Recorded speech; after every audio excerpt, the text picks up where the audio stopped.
Good morning to all of you. Before starting, I would like to thank the organizers for giving me the opportunity to present this with you all. As introduced, I'm here to talk about immediate post-operative cardiac assessment with you people. And in my presentation, I'll be talking about the introductory part, then about the priority patient assessment, which will be comprising of airway, breathing, and circulation, then the routine management of patients after cardiac surgery, and I'll also be touching upon the complications after cardiac surgery, which will be further divided into early complications and the late complications. And we'll also be talking about how can we manage or how can we monitor early complications as well as late complications. To introduce about the post-operative cardiac care, we have to keep this thing in mind that for any kind of surgical procedure like CABG or mid-cab or valve replacement or the cardiac transplantation, the immediate post-operative cardiac care is going to be about same only. And we also keep this thing in mind that patient will be admitted in the intensive care unit after cardiac surgery for around 6 to 24 hours for the close monitoring. And on arrival to the intensive care unit, the critical care nurse performs a number of rapid assessments to ensure patient stability. So we should know, as the part of that critical care nursing team, how can we assess the patient, how can we monitor the patients, and how can we manage the patients if he is developing any kind of complications. When we talk about the priority patient assessment, as we know, it is further divided into the management of airway, management of breathing, and management of circulation. So three things we have to keep in mind, that is airway, breathing, and circulation. And in the upcoming slides, we'll be dealing about one by one about all of those. When we talk about airway and breathing, after cardiac surgery, patients will be intubated and they will be on the mechanical ventilator. And nowadays, it is a trend of having a fast track extubation. Like the patients will not be kept too long for on the ventilator by intubation. As and when their condition will be fine, they'll be extubated, which is known as fast track protocol, which we'll be talking at the end of the presentation also. So for having that type of fast track extubation, the lower dose of opioids will be started in the operating room. The patients will be kept mostly on the short acting sedatives such as propofol and the midazolam, and the patients will be kept on mechanical ventilator until the effect of anesthesia is reverses. So that is the main component of your fast track extubation. And being nurses, we have to monitor the respiratory parameters of the patients and the ventilatory parameters of the patients. And usually if the course of treatment is fine, the patient is responding, patient is doing well, the hemodynamics are fine, the person will be extubated within 2 to 4 hours after surgery. When we talk about the circulation, it is very important that we are doing closed hemodynamic monitoring of these patients, which will include routine monitoring and the intermittent parameters monitoring. When we talk about the routine care monitoring or routine monitoring, we have to monitor the patient's ECG continuously. The BP should be measured by the arterial line, by the invasive line. SpO2 should be assessed with the help of pulse oximetry. We also have to monitor the pulmonary artery pressures of the patients, and the skin temperature should also be measured. This will be giving you the idea about the hemodynamics of the patient.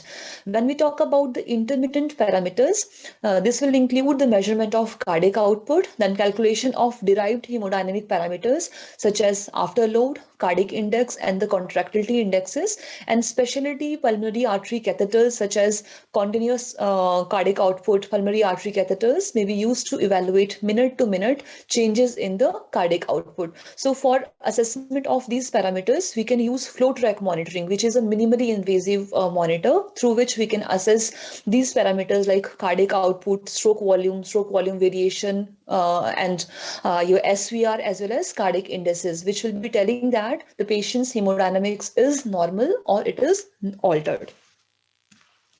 The next important thing in the hemodynamics only is ECG change. We have to monitor the patient's ECG and we have to see any deviation from the normal ECG of the patients, because these patients after cardiac surgery, they may develop sinus bradycardia, or they may also develop the hemodynamically significant bradycardic arrhythmia such as the accelerated junction rhythm.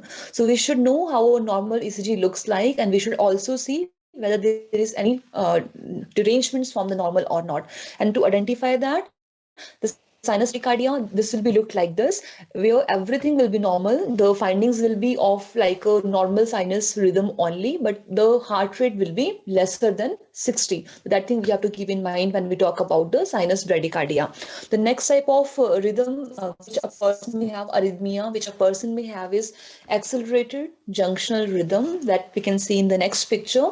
Here what happens, it is accelerated junctional rhythm because the AV, the pacing or the impulses which will be formed from the AV junction will be more speedy as compared to the sinus rhythm, and because of which the person will be having the accelerated junctional rhythm.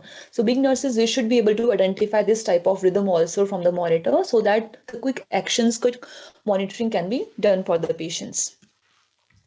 Next one, if a person is developing bradyarrhythmias, or if the person is developing the accelerated this junction rhythm, they can be treated with the help of pacemakers. Pacemakers, we can have single chamber pacemaker or the double chamber pacemaker, or we can call atrial pacemaker or the atrioventricular pacemaker. They will be set at 70 to 100 beats per minute, and if a person is also developing the heart block, it also will be managed with the help of pacemakers only. Usually these people after cardiac surgery may develop heart block because of if the surgery was like of valve repair or replacement, because they can be edema and trauma at the suture line close to the conduction system. So you have to see if there is arrhythmias, if there is bradyarrhythmias, it means the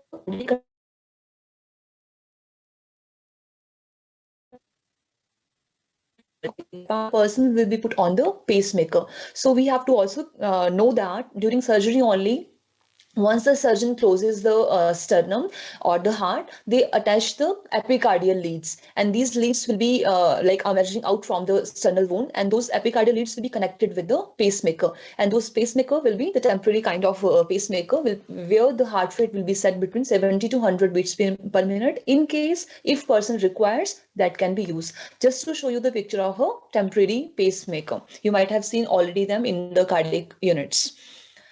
The next problem a person may have is altered blood pressure, this may show you that the person's hemodynamics is not normal. So this can be there because of hypertension, or this can be there because of hypotension. It means patients after cardiac surgery may have hypertension, or they may also have the hypotension. So if a person is having hypertension, it has to be treated antihypertensive medications, and commonly IV nitrates or sodium nitroprusside is used, and the patients may also develop hypotension, so it also has to be managed accordingly. So main thing is after cardiac surgery, we have to monitor the ECG of the patients, and we have to monitor the BP of the patients. If ECG is not normal, depending on the abnormality, pacing can be started. If BP is not normal, if it is hypertension, antihypertensives can be given. If it is hypotension, finding the reason behind hypotension and treating that cause will be helpful for the patients. Then these people after cardiac surgery may also have some changes in the fluids and electrolytes. So these patients may have hypokalemia, which will be seen on the ECG also, and definitely with the help of the reports also. So the potassium replacement may be necessary, and we have to provide the supplemental potassium to the patients.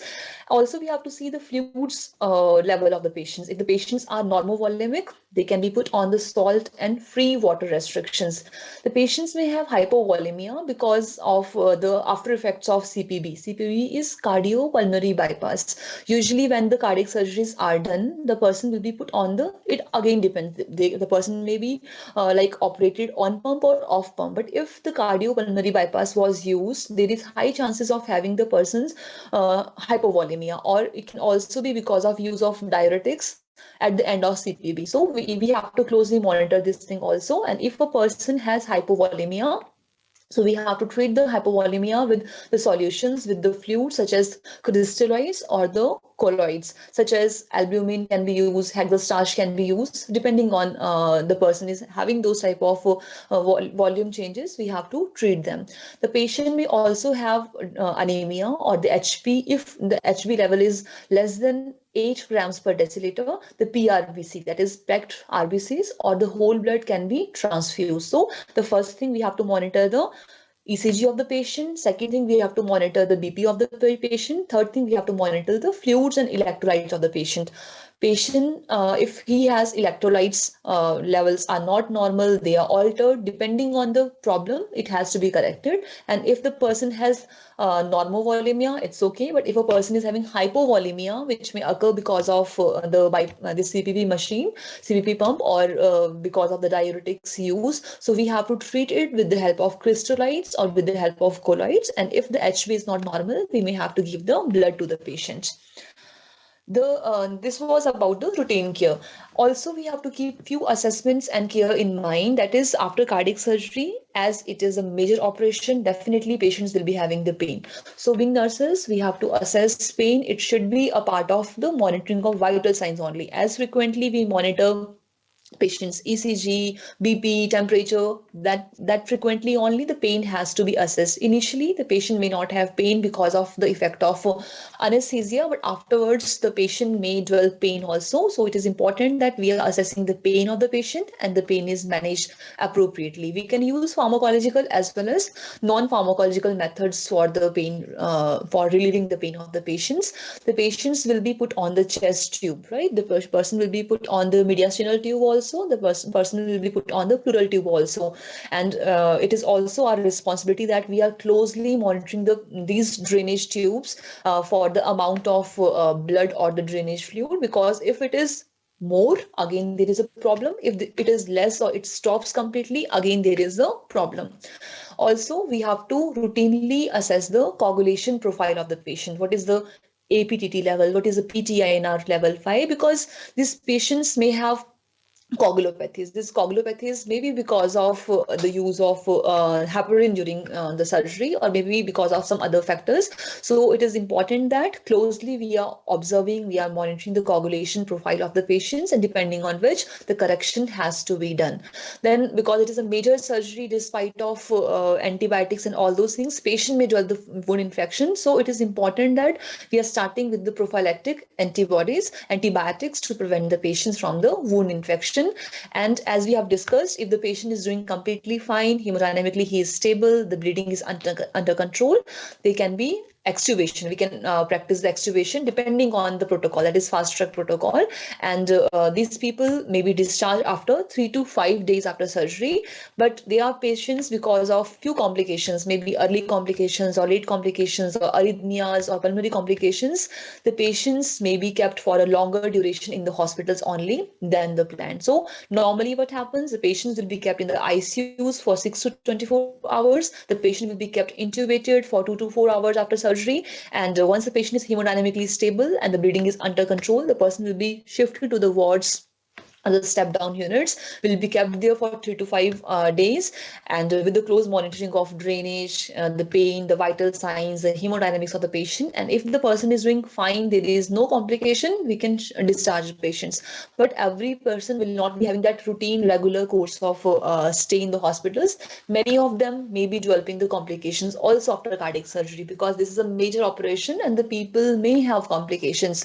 So those complications can be broadly divided into early complications and the late complications. So we'll see one by one which all will be a part of early complications and which all will be part of the late complications. How can we recognize them? How can we diagnose them? And how can we manage them? So when we talk about early complications, the patient may have post-operative bleeding. Very, very important, very common. After any surgery, patient is prone to have the bleeding, and after cardiac surgery also, the patient is prone to have post-operative bleeding. These people may also have cardiac tamponade, that is accumulation of excessive fluid in the pericardial space, because of which again the hemodynamics will be altered, the person will be having decreased cardiac output, and because of this thing, what may happen? It needs treatment. This may be the fatal event for the individual also.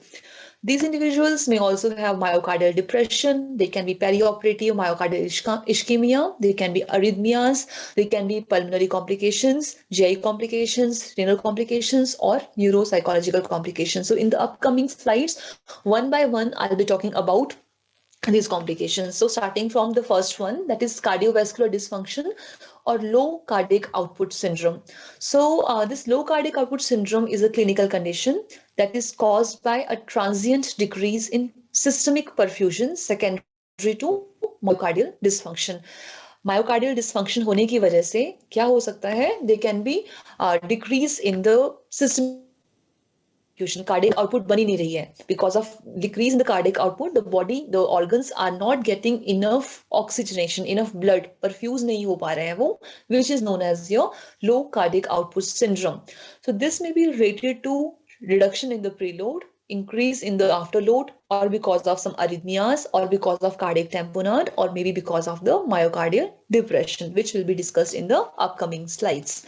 So the next problem a person will be having is post-operative bleeding. As we were discussing, the person will be put on chest tubes, that is pleural tubes or the mediastinal tubes, and these tubes will be attached with the water seal and suction and drainage, right? So it is important that that suction is maintained by 20 mm of HA to have a slow continuous suction for the draining of that fluid. Also, we have to keep in mind the tube should not be stripped, because if the tube is stripped, it can lead to a lot of pressure, and because of which the suture can they can burst also, they can just displace from their area also. And excessive bleeding may be due to bleeding from suture lines or due to the coagulopathies. As we have discussed, people may have coagulopathy, that is deranged coagulation profile, increased PTINR, increased APTT, which may be there because of prolonged CPB times or excessive intraoperative bleeding. So it is important that coagulation is, we should know what is the value of the patients, and depending on the problem, depending on the deficit, we can administer those depleted factors such as fresh frozen plasma, platelets, cryoprecipitates should be given as per the need of the patient. So we have to keep in mind patients after cardiac surgery may have post-operative bleeding. Therefore, we have to keep an close eye on the patient's chest tube drainage, how much it is, if it is less, if it is more. Right? If it is in any of the case, the tube should not be stripped, because if it is stripped, it means more pressure will be put on the suture line, which is not good for the patients. Patient may bleed because of coagulopathy. So we have to obtain the coagulation factors, coagulation panel of the patient, and depending on the profile, we have to administer the either the fresh frozen plasma, platelets, or the cryoprecipitates to those people, those patients. So some of the medications can also be used along with the depletion and the restoration of those depleted factors, such as antifibrinolytic medications, tranexamic acid, aminocaptoic acid, desmopressin. They may be used for the patients to prevent the chances of bleeding among those patients. And the adequate control of hypertension is also very important, because there are chances that because of hypertension the person is bleeding. So the hypertension has to be ruled out, and it has to be treated with the antihypertensive medication such as sodium nitroprusside. And even if the person's bleeding does not stop after doing all those factors, there can be the need of mediastinal re-exploration. So it is very important to recognize the bleeding, monitor the patients for the bleeding, check the coagulation profile, correct the problems which were there, and give the medications. And despite of that, if the person is not responding to any of these things, the person may be required for the re-exploration of the mediastinum, because there can be some serious problem of bleeding in those cases. Then, as we have discussed, these people may have cardiac tamponade. So cardiac tamponade is, as the picture is also showing, there is accumulation of excessive fluid in the pericardial space, pericardial cavity. So this may be a life-threatening situation, fatal situation for the patients. Because of excessive fluid, the heart can be compressed. Because of compression of the heart, the preload will be decreased, which will be leading to decrease in the cardiac output, and because of which they can be altered hemodynamics. So how can we assess a patient is having cardiac tamponade or not? With the help of those parameters. Because of cardiac tamponade, the cardiac index may be decreased. There can be changes in the mediastinal drainage. Either it can decrease or it can completely stop. Therefore, I was telling not only the excessive bleeding, but if there is decrease in the bleeding abruptly or stoppage of the bleeding, that is also not good for the patients. Also, on the radiography, on the X-ray, we can find out white cardiac silote. Because of increase in the size of the heart, the shadow of the heart, the silote of the heart will be white. The individuals may have neck vein distension, they can be pulsus paradoxus, and they can also be narrow pulse pressure. So these all should be the findings of the patient who has cardiac tamponade. We should actually sensitize us, stimulate us, and we should try to find out the reason behind it. And this cardiac tamponade can be confirmed through the echocardiography. That will be the confirmatory test for the cardiac tamponade, and how it can be managed. That the extra fluid has to be drained out. It can be done with the help of echo-guided pericardiocentesis, or it can be done with the help of open pericardial drainage in the operating room. Because excessive fluid जितना भी हुआ है, it is important to take it away. जब तक वो बाहर नहीं निकाला जाएगा, तब तक cardiac compression कम नहीं होगा और preload कम होता जाएगा, and because of which the person will be having decrease in the cardiac output, which may be fatal for the individual. So important is recognize and then intervene. Next complication a person may have is myocardial depression. Myocardial depression means impairment in the myocardial contractility. So this may be reversible or this may be irreversible after the cardiac surgeries. Mostly this happens like myocardial depression happens because of the reasons like acidosis or hypoxemia. So if a person is non-acidotic or hypoxemic and still he has the evidence of decreased cardiac contractility, myocardial cell dysfunction or necrosis is suspected. So what should be the treatment? As the reason was acidosis has to be treated, the hypoxemia has to be treated, and also heart rate rhythm abnormality, decreased preload, decreased afterload has to be treated. That is the treatment of low cardiac output should be done. If it has been done and there is no improvement in the patient's condition, inotropes or the intra-aortic balloon pump therapy may be started. So when we talk about the inotropes, drugs such as dobutamine, dopamine, epinephrine, norepinephrine, vasopressin, phenylephrine, nitroprusside, nitroglycerin, ACE inhibitors, etc. can be used for supporting the heart. And IABP, which is intra-aortic balloon pump therapy, which is like a type of ventricular assist devices only, can also be started if the person is not responding to the medications alone. So just to show you the picture, this is the setup of intra-aortic balloon pump. कैसे काम करता है ये? You can see one catheter is been inserted in the aorta, which has a balloon, right? That is balloon tipped catheter is been inserted. तो क्या करेगा? Diastole के time पे ये बलून जो है वो इन्फ्लेट हो जाएगा और सिस्टॉल के टाइम पे ये बलून जो है वो डिफ्लेट हो जाएगा. This will be helping the heart to give more blood in the circulation. Like it will be helping the heart to increase the cardiac output, and this is like done in those patients who have the myocardial depression. तो क्या याद रखना है आपको? Myocardial depression के cases में we have to treat the hypoxemia, we have to treat the acidosis, we have to treat all those reasons which may lead to the low cardiac output. If after the therapy, after the treatment, the patient is not responding, there is no improvement, we have to put the patients on the, already the person will be on the inotropic support. And despite of that, if the person's condition is not improving, it is the indication for the use of IABP. The person will be put on the intra-aortic balloon pump, where the heart will be supported by the artificial pump, like balloon pump. The next problem these individuals may have is perioperative myocardial infarction. This myocardial infarction related to cardiac surgery may be due to or may be secondary to the spasm of grafts, emboli of air or debris, or insufficient cardiac protection. So how can we diagnose it? Diagnosis can be made with the help of ECG, echocardiography, or the cardiac enzymes. Also on the echocardiography, there can be new wall motion abnormalities, which is a way to verify whether the person is having the perioperative myocardial infarction or not, and it has to be treated accordingly.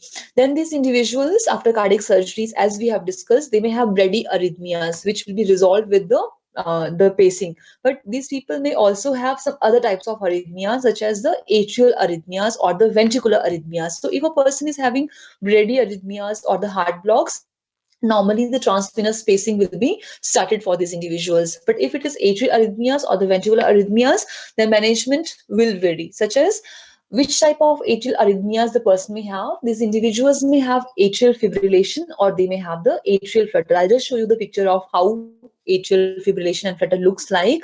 And if it is not treated and identified on time, this may lead to some of the systemic problems, such as the person may have stroke, the person may have renal dysfunction, the person may have, because of these all things, the person may have prolonged hospitalization.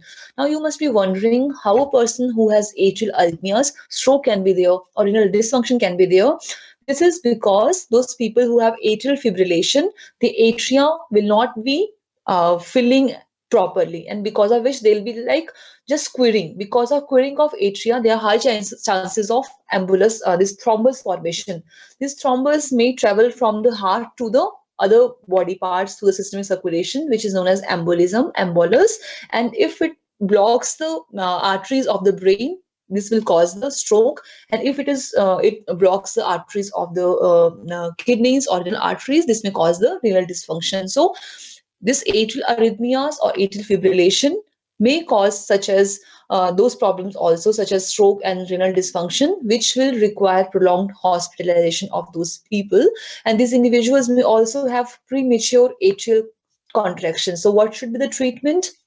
Diltiazem, digoxins, procainamide, amiodarone, beta blockers can be started. The person can also be put on the atrial pacing. Also, if it is important to know whether this atrial arrhythmias or atrial fibrillation is new in onset, only after cardiac surgery the person has developed it, or it was previously present also, because the treatment will be different depending on those cases. So if the atrial fibrillation is new in onset, that is of less than 1 year, the patient may be successfully cardioverted by the synchronized cardioversion. So the cardioversion can be started for those kind of people. But if a person is having AF or this flutter of more than 48 hours, or it is paroxysmal, the person will be required to be anticoagulated, like warfarin, heparin. The anticoagulation should be started for those kind of individuals. So this is just to show you how the atrial fibrillation looks like and how the atrial flutter looks like. And this is just to show you cardioversion. So you must be knowing that we can have cardioversion, we can have defibrillation. Defibrillation is done during the emergency procedures, and cardioversion is done as elective procedures. The patient will be stable when he is cardioverted. So if a person is having atrial fibrillation or atrial flutter, it can be reverted back to normal with the help of cardioversion, where the small amount of joules of energy will be given to the same way as the shock has been given. The person will be sedated beforehand for reverting back the person's normal sinus rhythm. Next arrhythmia the person may have is ventricular arrhythmias. So in ventricular arrhythmias, the person may have premature ventricular contractions, or the person may have the ventricular tachycardia. Normally, this is treated with the correction of electrolytes, with the reduction or elimination of arrhythmogenic drugs such as catecholamines, or to rule out for the patients for this ischemia. And the people, although the ventricular tachycardia and ventricular fibrillation are not very common, but if it occurs, it may cause poor prognosis. So if a person is having sustained ventricular tachycardia, same as for the atrial fibrillation, it will be cardioverted, and the anti-arrhythmic medications such as amiodarone or the lidocaine can be started for the patients. Some of the electrophysiological studies or implantable defibrillators may also be used in some of the cases if a person has this sustained ventricular tachycardia, etc. to the patient. So just to show you how it will be look like, this is the example of PVCs, premature ventricular contractions.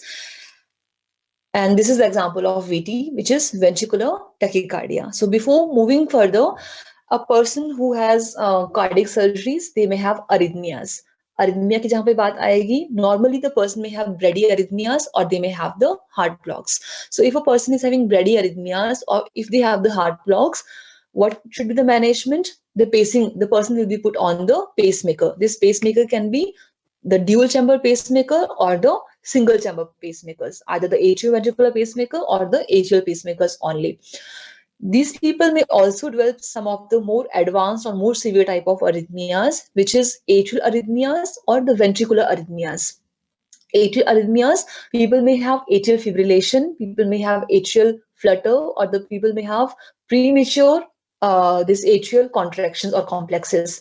So of this atrial fibrillation and atrial arrhythmias, they may lead to systemic complications such as stroke, such as renal dysfunction, which may occur because of the formation of embolism or embolus and blockage of those systemic arteries. And for the management part, the cardioversion can be done, and also the person can be put on the anticoagulant therapy, because anticoagulant से क्या होगा, वो thrombus नहीं form होगा, clot नहीं form होगा, clot form नहीं होगा तो वो आर्टरीज को ब्लॉक नहीं करेगा और स्ट्रोक या रीनल डिसफंक्शन नहीं कॉज करेगा. In case of ventricular tachycardia or ventricular arrhythmias, people may have ventricular tachycardia, people may have ventricular fibrillation, or people may have the premature ventricular contractions. So depending on whether it is sustained or it is not sustained, the person will be managed with either the cardioversion, or the person will be managed with the help of anti-arrhythmic medications such as procainamide, lidocaine, or the amiodarone. The person may be put on the implantable defibrillator or implantable cardioverter defibrillator on case-to-case basis, depending on the clinical condition of the patient. Next complication, this was about the cardiac complications. Next complication these people may have is pulmonary complications. Like the person may have atelectasis, person may have pneumothorax, person may have pulmonary embolism. And it is important that it has been diagnosed with the help of ABG, with the help of ventilation, perfusion scan, CT scan, X-ray, or the pulmonary angiogram. And depending on whatever the problem patient had, he may be put on the anticoagulant therapy such as heparin, such as warfarin, and the person will be put on some mechanical devices such as inferior vena cava filters. Just to show you the picture of IVC filter. This is the filter, which is like if any embolism is traveling from the lower part of the body to the upper part of the body through the aorta, तो यहाँ पे एक IVC filter लगा दिया जाता है जहाँ पे वो filter कर देता है कोई भी clot को, and it will not let the the clot move from the lower part to the upper part of the body, and will be preventing it from reaching to the heart and the other structures. So IVC can be used just to prevent the pulmonary complication among those people who are having atrial fibrillation or who are prone to have more clots. Next problem these individuals may have is renal complications, which will be secondary to the use of cardiopulmonary bypass machine if the person is put on that. So again, it depends whether the person is having oliguric or non-oliguric renal failure. The things we have to keep in mind is patient should be refrained from the use of nephrotoxic medications. But even if the person has developed the renal failure, dialysis may be the option for maintenance of the normovolemia among those patients. Next, individuals may have GI complications. These GI complications such as abdominal distension, it may be there because of decreased motility, which may occur secondary to the anesthesia, narcotics, or the diabetic gastroparesis. Individuals may also have increased level of transaminases, which is known as transaminitis or the shock liver syndrome. These individuals may also have diarrhea because of the enteral feeding, or because of some medication side effects, or because of the C. difficile infection. So whatever is the reason, the treatment has to be done depending on that only. So next problem these individuals may have is neuropsychological complications, where they may have central dysfunction or they may have the peripheral dysfunction. In central dysfunction, as we have discussed, they can be hypoperfusion, they can be stroke. In peripheral dysfunction, they can be brachial plexus injury or the ulnar nerve injury. These injuries may be there because of the retraction of the sternum during the surgery, and these individuals may also develop post-cardiotomy delirium. Those people who are working in the ICUs might have seen people within few hours only, they'll be developing the delirium, which will be manifested as having mild confusion, somnolence, excessive sleeping, agitation, or hallucination among those patients. So it is important to monitor the patients. And if it develops like for the stroke, what can be done? The person can be put on the anticoagulant therapy. For the delirium and all, if the symptoms are severe, the person can be put on the antipsychotic medication, such as commonly we give haloperidol in the ICUs for these kind of patients. So this was about early complications. These people may also develop late post-operative complications, like they can be post-pericardiotomy syndrome, they can be late cardiac tamponade, they can be wound infection. So in the post-pericardiotomy syndrome, what may happen? This may occur because of traumatized tissue in the pericardial cavity triggers an autoimmune response, and this results from inflammation of pleura and pericardium, causing a pericardial pain, severe pleuritic pain accompanied by pleural or the pericardial effusion. So what should be the treatment? Pain management. Pain management can be done with ibuprofen or indomethacin, and the person may be put on some of the drugs such as prednisolone, and the thoracentesis can be done for the patients. Next issue these may have is late cardiac tamponade. Like operation के एकदम के बाद cardiac tamponade नहीं हुआ, but after some time only the person has developed the cardiac tamponade after weeks of surgery, which will be manifested as having tachycardia, decreased cardiac output, and large cardiac silote with shortness of breath, decreased exercise tolerance, and near syncope to the patients. They may have syncope, and it will be treated with the pericardiocentesis. Excessive fluid है, उसको drain out किया जाएगा pericardiocentesis के through. The third and last complication the individuals may have is wound infection. Okay, despite of the use of prophylactic antibiotics, despite of the use of aseptic techniques during the surgeries, it is high chances that the patient may develop the wound infection. With wound infection, they may have the symptoms like fever, can be increase in the WBC count, leukocytosis, the with the pleural drainage. So the treatment part, they can be treated with the antibiotics or the local drainage, and the deep sternal wounds will be requiring the surgical debridement and the closure or plastic surgical closure with the muscle flap. So depend करेगा wound infection deep है या superficial है. Superficial होगा antibiotics के through it can be treated, local drainage के through it can be treated. अगर deep होगा it requires the debridement also, and it may require the muscle flap also if it is quite deep. So this is just to show you that currently this is the evidence I have taken from the European Heart Journal, that is current evidence on fast track cardiac recovery management. As we have discussed in our initial slides only, the people who are there in the hospitals will be following the fast track protocol. So many of the studies which were done, they have concluded that there is a strong evidence that fast track cardiac management with early extubation anesthesia care is safe, efficacy, and cost beneficial as the standard of cardiac anesthesia and surgery care in both coronary and the valvular patients. So unnecessarily the patient should not be put on the mechanical ventilator, should not be there in the ICUs. If their condition is stable, if bleeding stops or it reduces hemodynamically, the patient is doing fine, the patient can be like extubated as soon as possible. So this is just to show the evidences. And one more thing, just to sensitize you, I could find one study that is implementation of a nurse-led protocol for the early extubation after cardiac surgery. Like nurses were the one, they were deciding the person should be extubated or should not be extubated. And it was found out that the protocol was quite effective. The nurses were able to decide the person requires extubation or not. They were able to follow the fast track protocol, this protocol, and you can read in detail about this study from the World Journal of Critical Care Medicine.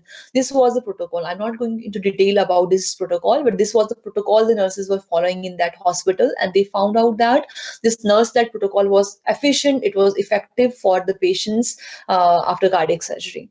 So to conclude, nurses working in the post-operative rooms, recovery rooms, or the cardiac surgery ICUs, they are actively involved in patient assessment, monitoring, and intervening to maintain the hemodynamic status of the patients and prevent them from potential complications. The things we should be updated if we are working there, so that the updated information, the updated care, the evidence-based care will be done for the patients after cardiac surgery. So thank you so much for your attention. And if there any doubt, we can take in the session.